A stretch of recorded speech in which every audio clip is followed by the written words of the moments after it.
है फलाना वो फरार भइली दया सो होली मेरे यारवा है फलाना वो फरार भइली।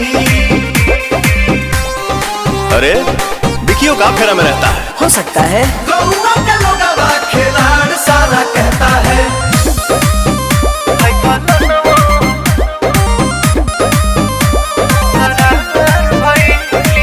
कहिए से चलत रहे इनकर रिलेशन मौका ही मिलत देखली एक्सप्रेशन।